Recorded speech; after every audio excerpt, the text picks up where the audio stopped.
افغانوں کی ایک ایسی قوم جو کہ بہترین گھڑ سواری اور تیر اندازی کی وجہ سے جانی جاتی ہے، دلزاق۔ یہ قوم بہت بڑی اور شاندار ماضی کی حامل ہے۔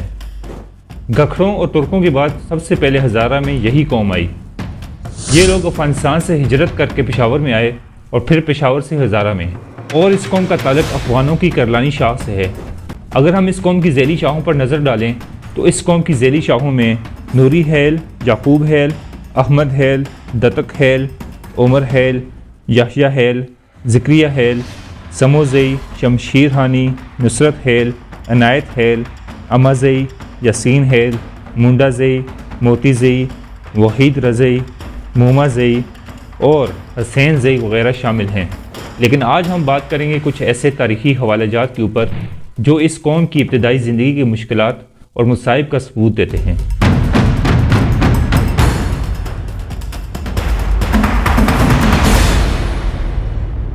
تو قصہ کچھ یوں ہے کہ جب 15ویں صدی میں یوسف زئی قوم مرزا اولغ بے کے ہاتھوں شکست کھانے کے بعد اپنے بچے کچے ساسے لے کر خیبر کے راستے پشاور پہنچے تو اس وقت ان کی تعداد بہت کم تھی۔ ان کی تعداد کا اندازہ آپ اس بات سے لگا سکتے ہیں کہ خیبر میں اس وقت ایک تناور درخت تھا۔ یوسف زئی قوم کے مرد، خواتین، چھوٹے بڑے سب اس ایک درخت کے سائے تلے بآسانی سما گئے۔ اس وقت ان کی تعداد صرف اتنی تھی۔ بہرحال یہ لوگ خیبر سے ہو کر پشاور پہنچے۔ اس وقت پشاور میں دلزاق قوم آباد تھی جو کہ بڑے زور آور اور کئی گاؤں کے مالک تھے۔ انہوں نے ان گاؤں پر غوریوں کے دور میں قبضہ کیا تھا اور اب یہاں اپنے قدم مضبوطی سے جما چکے تھے۔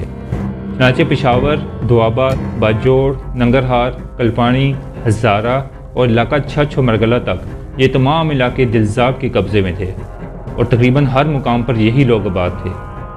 تو اسی لیے یوسف زئی نے آ کر دلزاق قوم سے یہ درخواست کی کہ ان کو رہائش کے لیے ایک گاؤں دیا جائے۔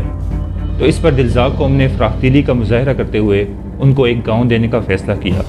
تو لہٰذا ایک جرگہ بلایا جاتا ہے جو کہ پشتونوں کی عام روایت ہے۔ اس جرگے میں دلزاق قوم کے تمام بڑے سردار موجود تھے سوائے ایک اہم شخصیت کے جن کا ذکر ہم آگے جا کے ویڈیو میں کریں گے۔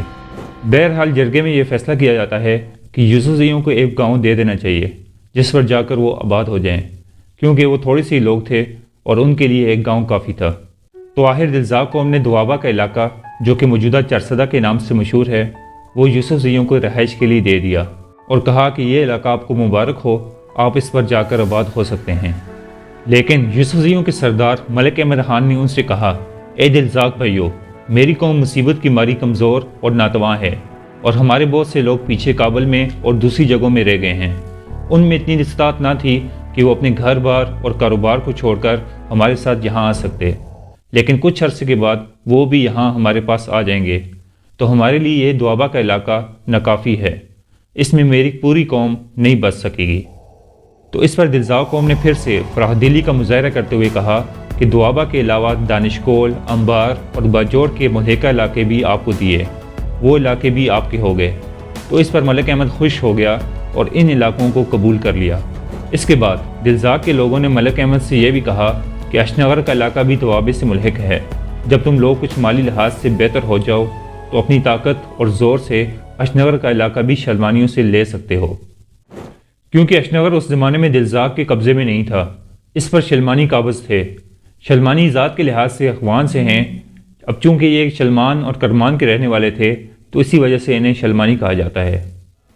بہرحال جب دلزاق قوم نے ہمدردی اور بطور احسان کے یہ تمام علاقے یوسف زئی کو دیے تو وہ لوگ اپنے تمام مال و اسباب کے ساتھ پشاور سے آئے اور ان علاقوں میں آباد ہوتے رہے، اور آہستہ آہستہ ان کے وہ افراد جو پیچھے کابل میں رہ گئے تھے وہ بھی آنا شروع ہو گئے اور ان علاقوں میں آباد ہوتے رہے۔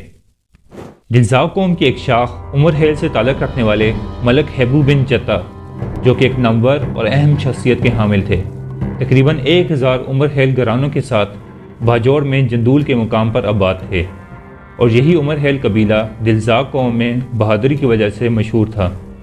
پشاور کے دلزاق لوگوں نے جس جرگے میں یوسف زئی کو باجوڑ، دوابہ اور یہ تمام علاقے دینے کا فیصلہ کیا تھا اس میں ملک حیبو موجود نہیں تھا۔ جرگے نے اس سے پوچھے بغیر ہی باجوڑ کا علاقہ بھی یوسف زئی کو دے دیا تھا۔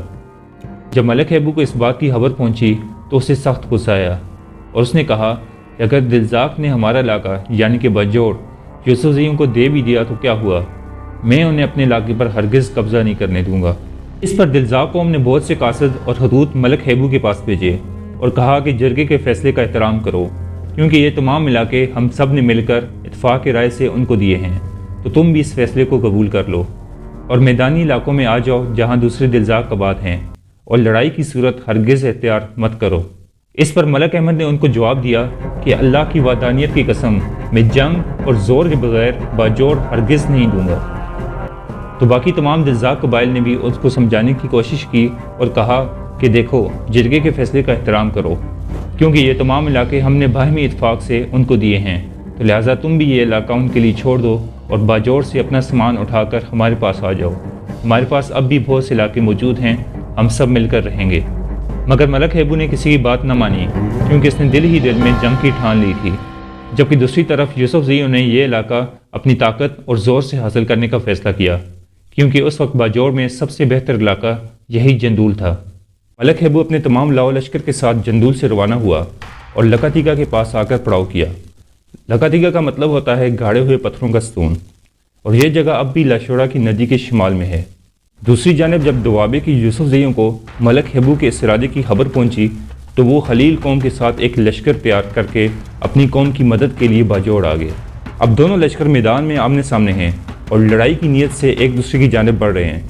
یوسف زئیوں نے جب ملک ہیبو کا لشکر دیکھا تو ان میں سے بہت سے پسپا ہو کر واپس گھروں کی طرف چلے گئے۔ تو ملک ہیبو یہ سمجھا کہ یوسف زئی ہمارا مقابلہ نہیں کر سکتے، اسی لیے وہ بھاگ رہے ہیں، لہٰذا ان کا پیچھا کیا جائے۔ ملک ہیبو کے لشکر نے یوسف زئیوں کا پیچھا کرتے ہوئے لاشوری کی ندی کو پار کر لیا، جبکہ یوسف زئی اور بھی پیچھے ہٹ گئے۔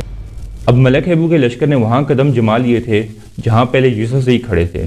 غرض یہ کہ یوسف زئیوں کا لشکر ایسا ایسا پیچھے ہٹتا گیا اور ملک ہیبو کا لشکر ان کے تعاقب میں آگے بڑھتا گیا۔ بالآخر یوسف زئیوں میں سے کسی ایک شخص نے ان سب کو مخاطب کرتے ہوئے کہا کہ اگر ہم اسی طرح سے پیچھے ہٹتے گئے تو ہم تو پسپا ہو جائیں گے اور یہ ملک ہیبو کا لشکر ہم سب پر غالب آ جائے گا، تو لہٰذا آگے بڑھو اور ڈٹ کر مقابلہ کرو۔ میدانی جنگ میں ان دونوں کے علاوہ دو اور لشکر بھی موجود تھے، ملک سرخابی اور گکھر کے لشکر، جو ان دو فریقین کے درمیان صلح کروانے کی غرض سے آئے تھے۔ اب تک وہ سائڈ پہ کھڑے ہو کر یہ سب تماشا دیکھ رہے تھے، لیکن اب صورتحال ان کی برداشت سے باہر ہو گئی تھی، لہٰذا انہوں نے بھی یوسف زئیوں کا ساتھ دینے کا فیصلہ کیا۔ چنانچہ وہ اپنے تمام لاؤ لشکر کے ساتھ ملک ہیبو کے لشکر پر ٹوٹ پڑے، جبکہ دوسری جانب یوسف زئیوں اور خلیل کے لشکر کو بھی حملہ کرنے کا حکم دیا۔ لہٰذا ان تمام نے مل کر ملک ہیبو کے لشکر پر حملہ کیا اور عمرحیل قبیلے کے کئی بہادر دلزاقوں اور شاہ سواروں کو قتل کرتے ہوئے ملک ہیبو تک پہنچ گئے، اور برہان نامی ایک شخص نے آگے بڑھ کر ملک ہیبو کی گردن پر تلوار سے وار کیا۔ اس جنگ میں ملک ہیبو اور اس کا بھائی دونوں قتل ہو گئے اور دلزاق پسپا ہو کر واپس جندول کی طرف چل پڑے، لیکن اب دلزاق قبیلے کا حالات پر قابو نہ تھا اور ان کے قدم اکھڑ چکے تھے، لہٰذا انہوں نے ہجرت کر کے میدانی علاقوں کی طرف آنے کا فیصلہ کیا۔ مگر لاشورے کے راستے پر یوسف زئی اور خلیل قوم کا قبضہ تھا اور وہ انہیں جانے نہیں دے رہے تھے، تو لہٰذا یہ لوگ دوسرے راستے سے ہو کر دانش کول اور انبار پہنچے اور وہاں اپنے لوگوں کے ساتھ مل کر رہنے لگے، جبکہ دوسری جانب یوسف زئی اور خلیل قوم نے باجوڑ کا علاقہ آپس میں تقسیم کر لیا۔ لیکن کچھ ہی عرصے کے بعد انہی یوسف زئیوں اور پشاور کے دلزاق کے درمیان حالات مزید کشیدہ ہو جاتے ہیں اور دریائے سندھ کے کنارے ایک بڑی جنگ لڑی جاتی ہے، بیٹل آف کٹلنگ۔